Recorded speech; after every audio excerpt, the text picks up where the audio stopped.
하나님께서 우리에게 주시는 말씀을 봅니다. 요한복음 20장 24절부터 29절까지의 말씀입니다. 요한복음 20장 24절부터 29절까지 신약성경 180면에 있습니다.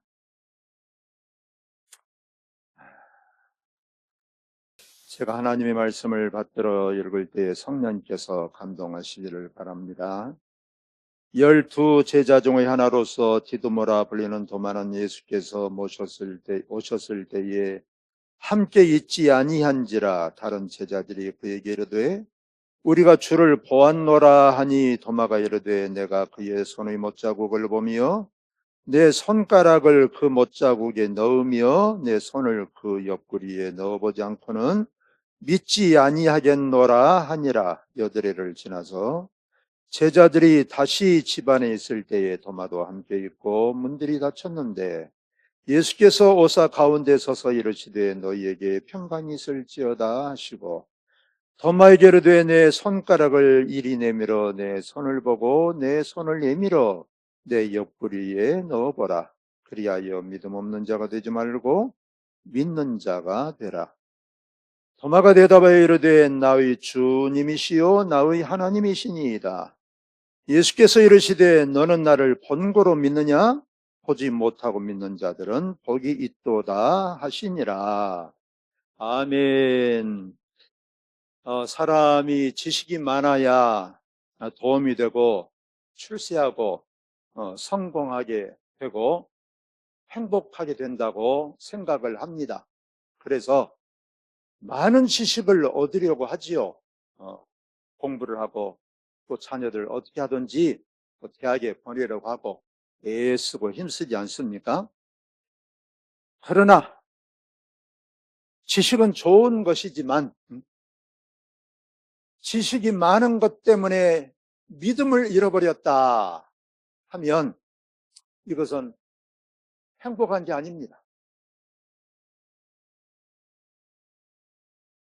보통 이 세상 사는 사람들의 소원이 무엇입니까? 돈을 많이 벌어서 부자가 되는 것입니다. 우리 옥관교회 모든 성도들 그냥 벼락부자가 되셨으면 좋겠어요. 그러나 여러분,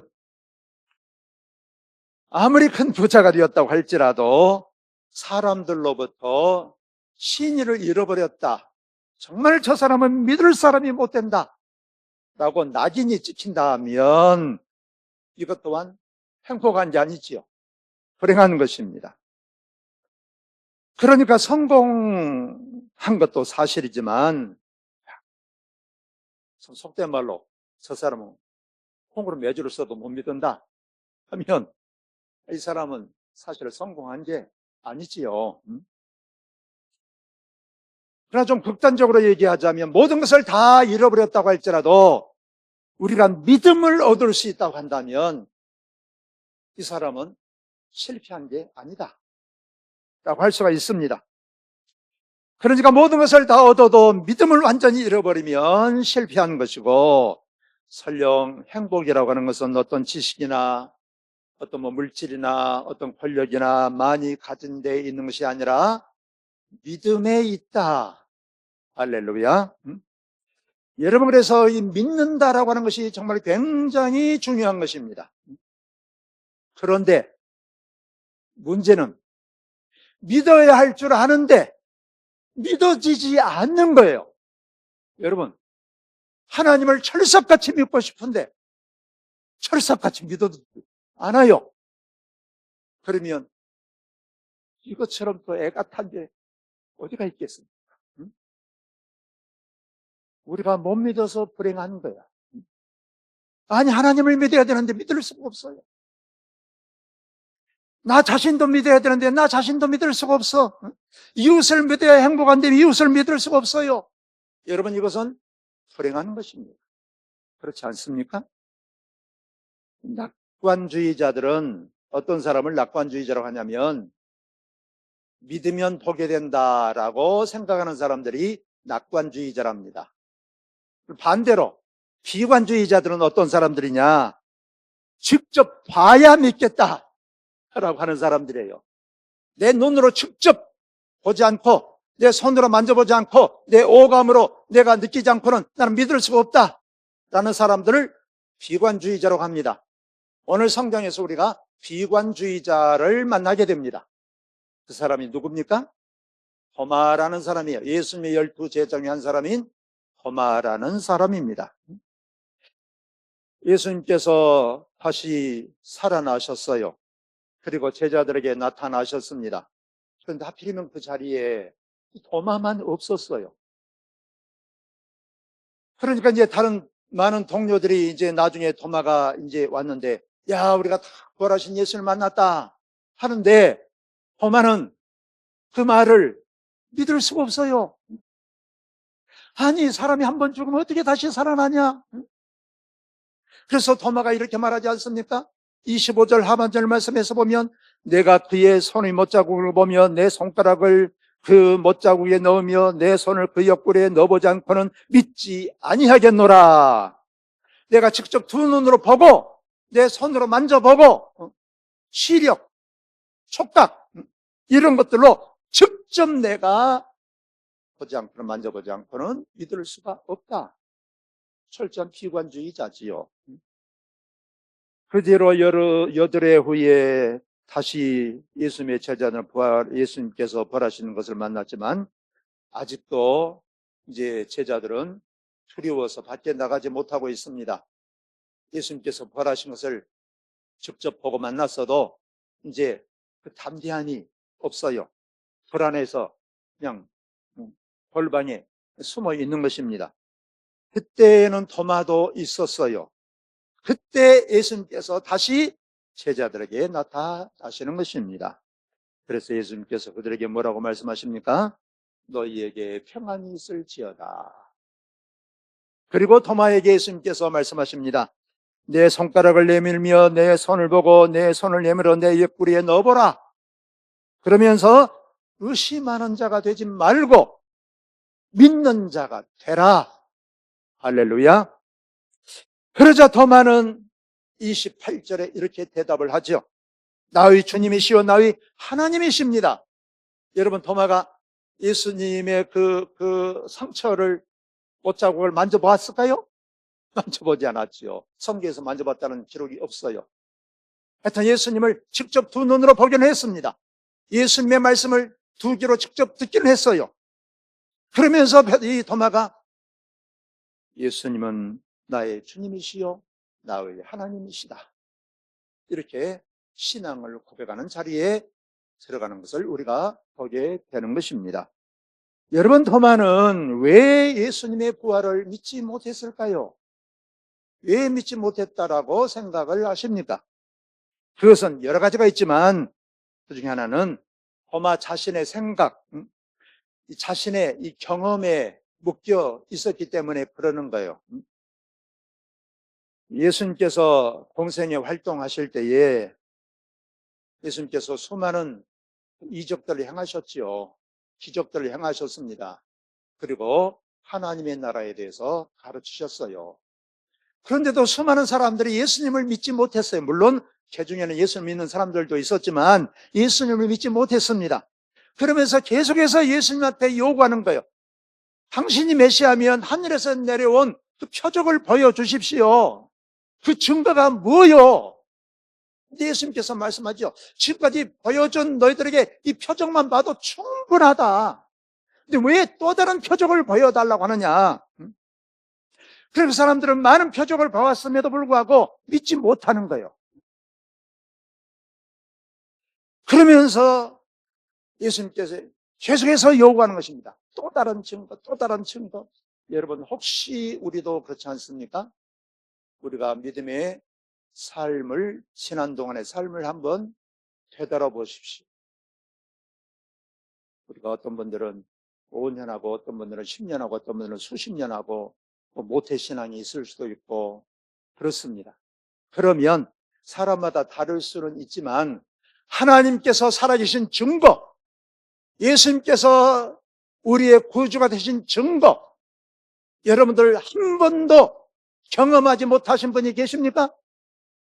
물론 나는 경험하지 못했습니다 라고 주장하는 분들이 있을 수 있어요. 그러나 사실 수많은 증거를 보여주셨음에도 불구하고 우리가 깨닫지 못한 거예요. 깨닫지 못해. 인정을 안 하는 거예요. 또 다른 증거, 더 큰 증거 계속해서 요구하는 것입니다. 이스라엘 백성들이 광야에서 수많은 하나님께서 살아주신 증거, 그들과 함께 하시는 증거를 보았음에도 불구하고 조금만 어려움을 당하면 계속해서 넘어진 것처럼 우리의 모습이 그럴 때가 너무나 많단 말이에요. 그래서 예수를 믿지 못한 사람들에게 예수님께서 그들을 비판하십니다. 뭐라고 비판을 하십니까? 그들이 믿지 못한 것은 너희들의 마음이 강팍해서다. 굳어버렸다. 딱딱하게 굳어버렸어요. 마음이 꽉 닫혀버리면 별말을 들어도 들려지지 않아요. 마이동풍, 우이독경, 서귀의 경리기처럼 그렇게 된단 말이에요. 은혜를 우리가 받지 못해서가 아니라 은혜 받을 마음의 자세가 되지 못했다. 이것입니다. 그러니까 들려지는 것이 계속해서 그냥 잘 안 들려지고 그냥 흘려 지나가고 심지어 더 심하게 말하자면 삐딱하게 들리는 거예요. 삐뚤어지게 들리는 것입니다. 그러니까 우리의 자신의 생각, 어떤 자신의 고정관념에 묶여 있으면 무슨 경험과 무슨 말을 해도 이게 받아들여지지 않는다 그 말이에요. 그래서 제가 가끔 그런 얘기를 했지요. 사건이 중요한 게 아니고 뭐가 중요하다고요? 그 사건을 어떻게 해석하느냐가 중요하다. 똑같은 사건을 경험했는데 어떤 사람은 그 사건을 통해서 예수님을 믿게 된다니까요. 어떤 사람은 그 똑같은 사건을 경험해도 안 믿어져. 오히려 토라져 버려. 이것은 사건이 중요한 게 아니라 마음이 중요하다. 그러니까 자신의 생각이나 자신의 어떤 고정관념이나 어떤 자신의 그 어떤 경험에 묶여 있으면 자기식으로 생각을 하게 돼 있어요. 그것이 문제인 것입니다. 예수님께서 공생애 활동하시길 때에 제자들에게 3번이나 말씀하셨어요. 내가 고난을 당한다. 내가 십자가에 달려 고난을 당한다. 그리고 어쩐다고요? 다시 살아난다. 할렐루야. 다시 살아난다. 응? 말씀하셨어. 근데 그것은 그들의 귀에 들리잖아. 마음에 새겨지잖아. 왜 그러냐? 사람이 한번 죽으면 어떻게 살아나냐? 엊그제도 저 누구하고 대화를 했는데, 그분이 그래요. 아니, 다른 말도 다 했는데, 다른 말은 다 기억 못하고, 그 말만 꼭 집어서 말합니까? 저한테. 그래요. 그래서, 그 말은 너무 그냥 당연하니까, 상식적이니까, 그러려니 하고 지나가 버렸다. 그러나, 그 말은 상당히 충격적이고, 그러니까 그 말은 딱 머리에 되새겨졌다. 그랬어요. 사람이 그러는 거예요. 그래서 뭐 선택적으로 우리가 어떤 무엇을 듣는 게 아니고, 그냥 지나가는 말은 들어도 그런가 하고 잊어버릴 수 있어요. 그러다 보면 어떤 중요한 것만 딱 집어가지고 야, 너 속된 말로 좋은 사람이라고 그랬다. 너 나쁜 놈이라고 그랬다. 그럼 그 말만 딱 집어가지고 좋은 사람, 나쁜 사람 이렇게 생각한단 말이죠. 여러분, 예수님께서 비슷한 증거로 백부장 고넬료의 딸을 살리지 않았습니까? 죽은 딸을. 이미 죽은 지 살된 나사로를 살리지 않았습니까? 이런 많은 일들을 보여주셨어요. 그럼에도 불구하고 제자들의 생각의 틀이 깨어지지 못했어요.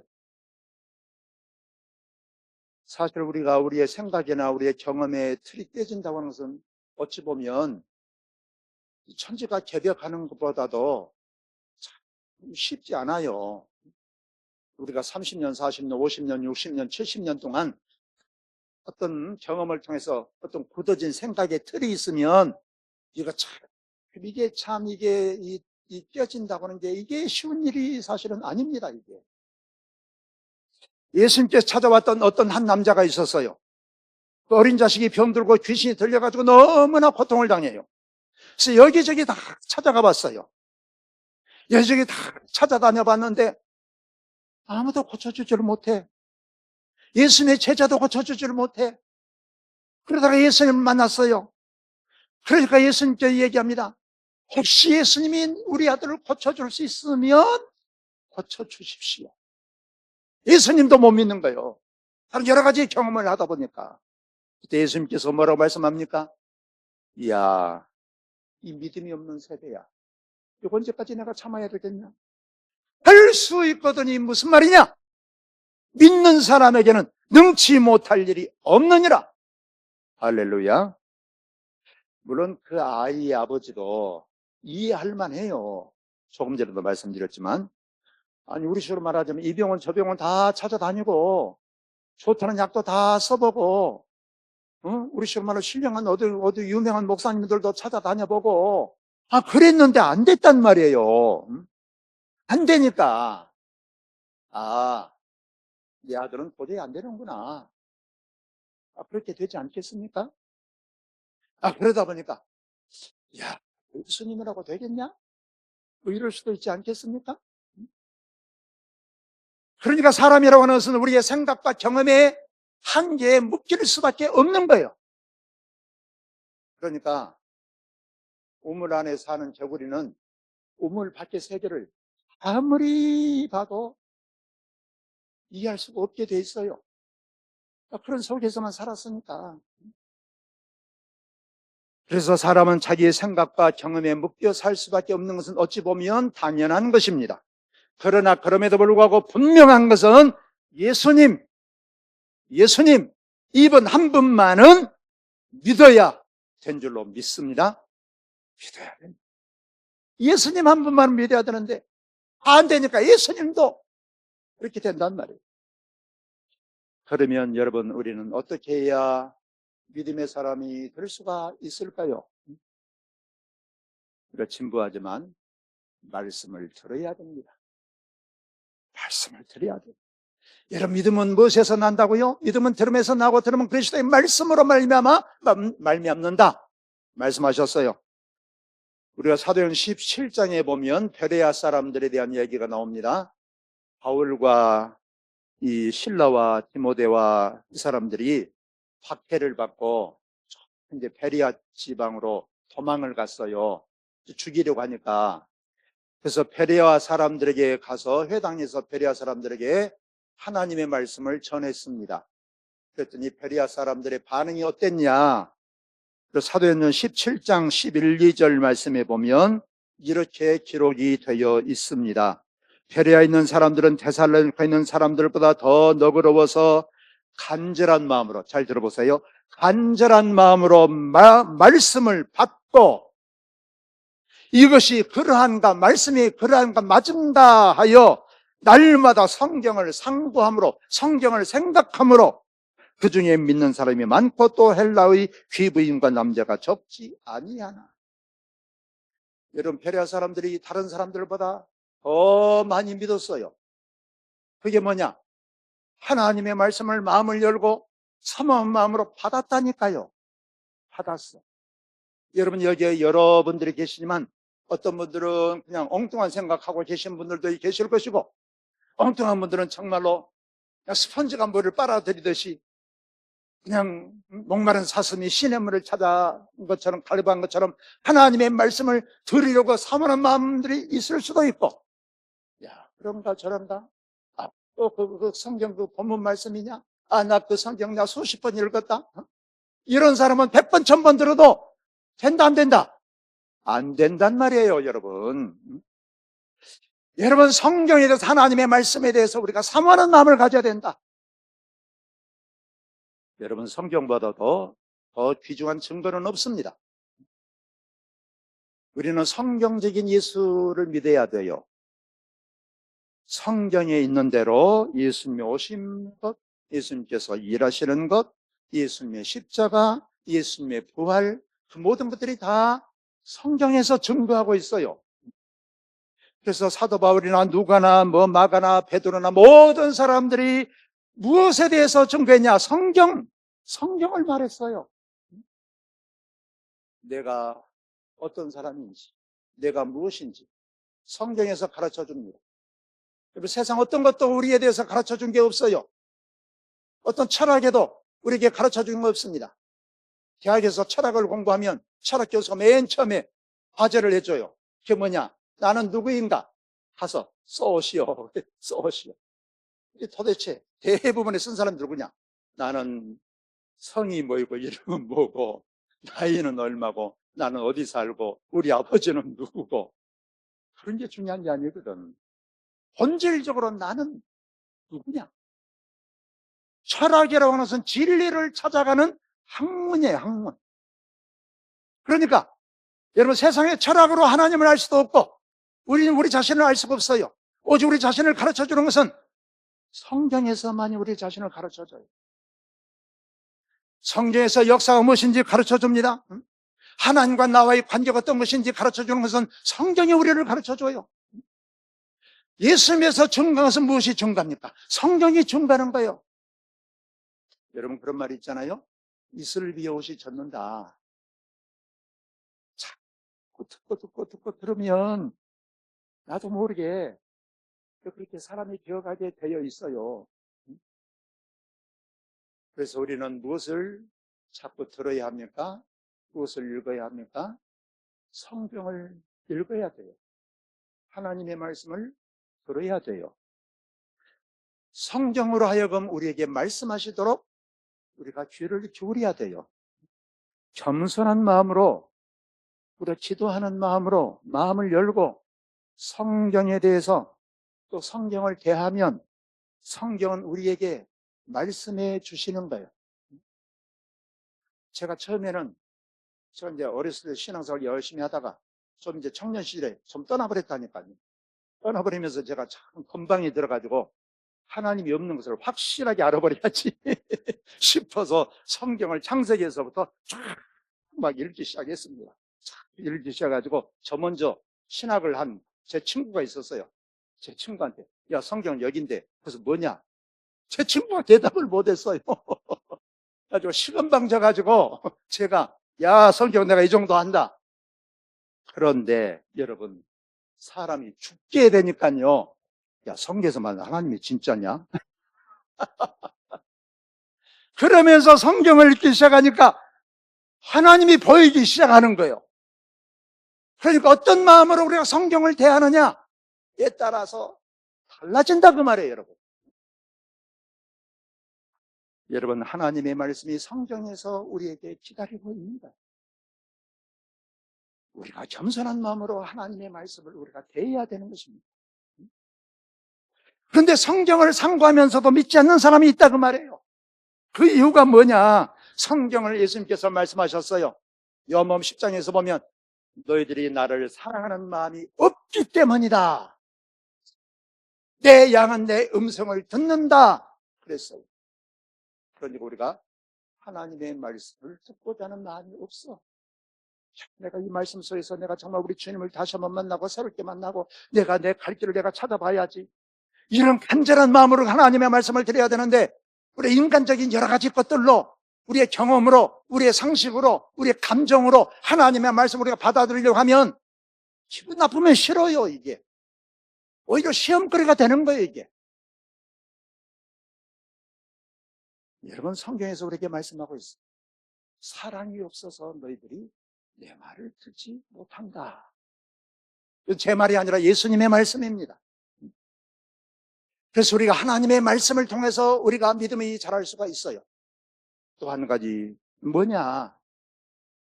여러분들이 전혀 뜻밖의 말일지 모르겠습니다만 태도의 문제, 태도는 자세라고도 할 수도 있고 마음가짐의 마음가짐.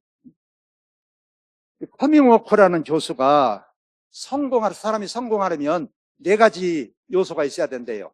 4가지. 4가지를 갖춰야 된대요. 첫째 뭐냐? 지능, 머리가 좋아야 된대요. 머리가 좋아야 되겠죠? IQ가 있어야지. 두 번째는 머리만 좋아가지고는 안 된다. 지식이 있어야지. 지식이 있어야 써먹지요.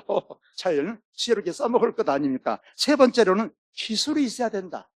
이제 기술이 있어야 뭐 할 수 있지 않겠습니까? 그리고 네 번째는 뭐냐?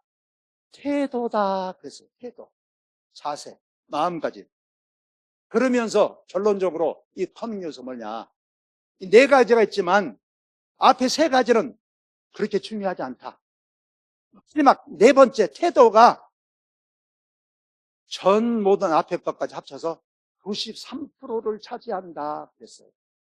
그러니까 우리가 잘할 수 있는 것은 논리적도 중요하고 지식도 중요하고 기술도 중요하지만 결정적으로 가장 중요한 게 뭐냐? 태도다 그 말이에요. 태도. 여러분 태도가 93%지 10칸 중에서 9칸 이상을 차지한다니까요.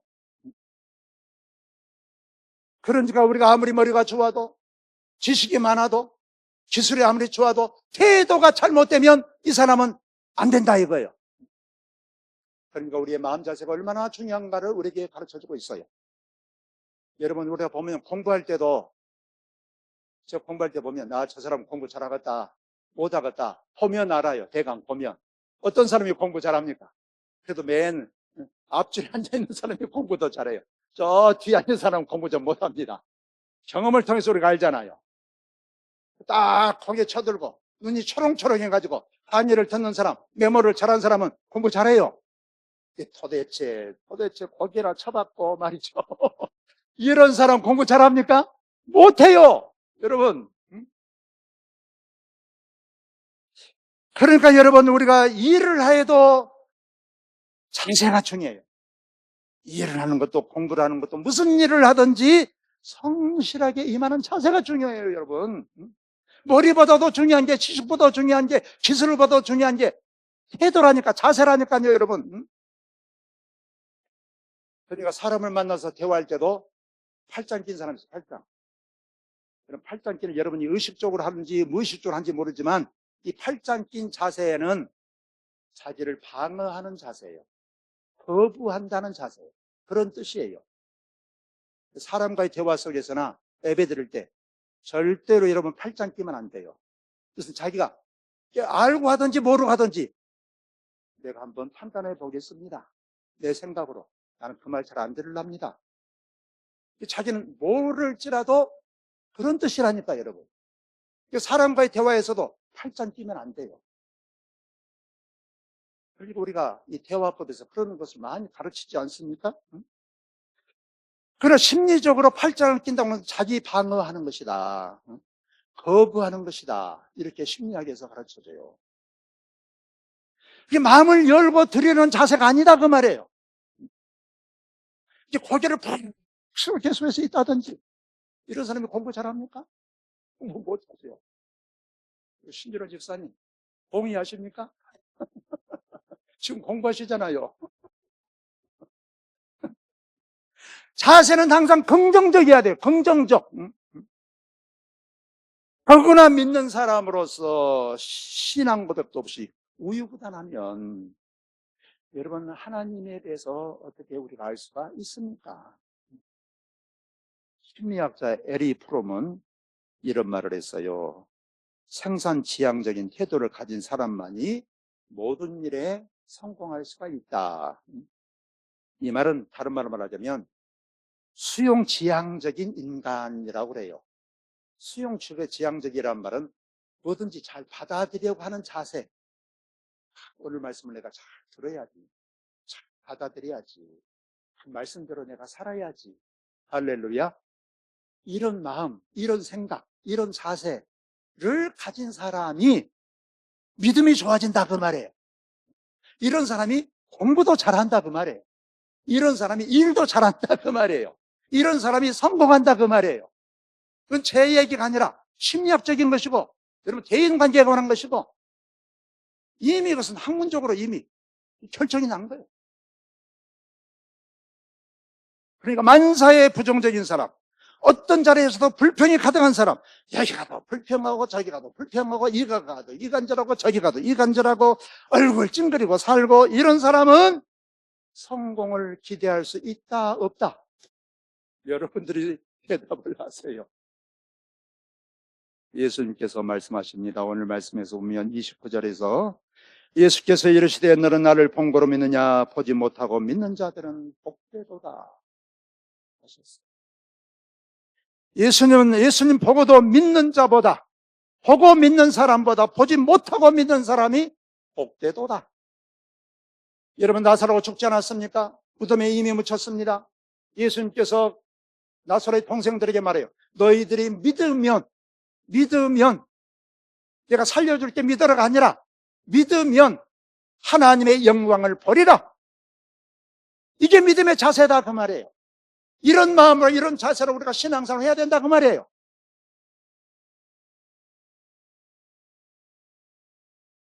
우리가 읽지 않았지만 30절 31절에 요한복음을 기록한 목적에 대해서 말씀합니다.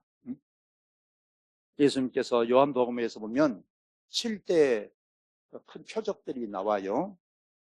근데 이 표적을 가나의 혼인잔치에서 물로 포도주로 만든 사건, 왕의 신하의 아들을 고쳐준 사건, 38년 된 병자를 고쳐준 사건들, 어떤 고질병도 고쳐주시고 오병이어의 어마어마한 이적을 행하시고 예수님께서 물 위에 걸어오시고 이런 모든 표적을 행하신 목적이 있다 이거예요. 우리에게 기도 응답을 해주신 목적이 있다 이거예요. 우리가 어떤 신앙의 체험을 하게 하신 목적이 있다 이거예요. 이야, 참 언제 보니까 참 하나님은 정말 살아계셔서 그것이 목적이에요. 야, 내 문제가 해결됐어. 이제 좋아. 그게 아니라 그런 일들을 통해서 이런 사건과 체험을 통해서 야, 정말 하나님은 살아계시구나. 예수님은 나의 주님이 되시구나. 이것을 통해서 믿게 하고 이를 통해서 영생을 얻게 하려고 하는 것이 요한복음을 기록한 목적이다. 할렐루야. 그래서 우리가 중요한 것은 우리가 믿음이라고 하는 것입니다. 이 믿음의 또 다른 목적은 예수를 온전히 믿고 예수를 의지하고 예수를 따름으로 말미암아서 영생을 얻는 것. 이것이란 말이에요. 여러분, 우리 주님께서 십자가로 보증하신 하나님의 그 어마어마한 사랑을 우리가 절대로 의심하지 마십시다. 여러분, 그런데 사람이 저도 때로는 순간적으로 의심이 올 때가 있어요. 의심이 전혀 없습니다. 여러분, 그런 사람이 있는데 죄송해요, 그건 거짓말입니다. 그건 사람이 아니에요. 그건 신이죠, 신.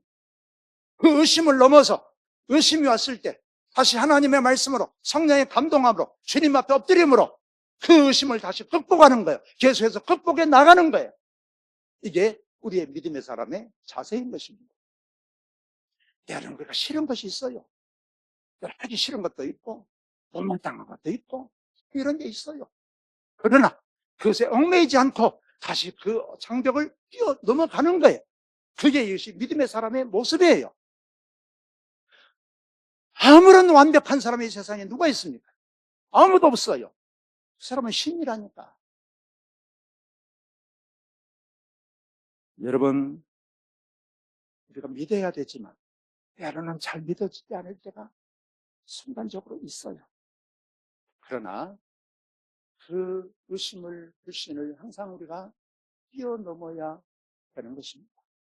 그것은 뭐냐? 날마다 하나님의 말씀을 읽고 듣고 묵상하고 하나님을 가까이 하고 예배를 드리고 우리가 그리고 적극적으로 우리 하나님의 말씀에 대해서 사모하는 마음으로 가지고 우리가 하나님 앞에 나갈 때에 우리는 믿음의 사람으로 굳게 서게 된다. 그 말이에요. 여러분은 말씀합니다. 예수님께서 말씀하시기를 하나님을 믿으니 또 나를 믿으라 했어요. 여러분, 불신은 하나님의 심판입니다. 불행이에요. 주님께서 오늘 말씀하십니다. 보지 못하고 믿는 자가 복이 있다 그러셨어요. 자, 이미 본 것으로 족합니다. 우리 예수님을 직접 보지는 못했지요. 그러나 수많은 경험들, 수많은 체험들이 있어요. 더 많은 체험, 더 많은 경험. 내게 언제 한번 주님 끝장나고 하나님 내게 나타나실랍니까? 그게 아니고 지금까지 내게 주신 은혜, 내게 주신 체험 이런 것들을 생각하고 붙잡고 날마다 들은 것으로, 본 것으로, 경험한 것으로 우리가 만족해서 우리가 이제는 그야말로 믿음의 사람으로 살아가라. 그래서 하나님의 기쁨이 되고 영생을 누리는 그런 복된 성도들이 되시기를 주의 이름으로 축원합니다. 기도드립니다. 우리 주님, 오늘 토마를 보았습니다. 그가 부활을 믿지 못하고 의심하는 것은 어찌 보면 너무나도 당연한 것 같지만, 그러나 그의 믿음의 한계를 또 보게 됩니다. 이 토마의 믿음의 한계는 또 우리의 믿음의 한계인 것을 이 시간 깨닫습니다. 바라고 원하옵나니 주여, 저희들 하나님께서 이 시간까지 저희들에게 베푸신 은혜, 베푸신 체험, 베푸신 표적, 이런 것들을 항상 기억하게 하시고 우리가 그것을 붙잡고 또 믿음으로 살아가게 하여 주옵소서. 주님의 사람으로 주님을 가까이 하고 주님을 사모하는 마음으로 살아서 하나님과 동행하는 삶이 되게 하시고 하나님께 영광이 되게 하시고 하나님과 동행하며 살다가 주님 앞에서는 여기는 모든 이들이 다 되게 하여 주옵소서. 예수님 이름으로 기도하옵나이다. 아멘.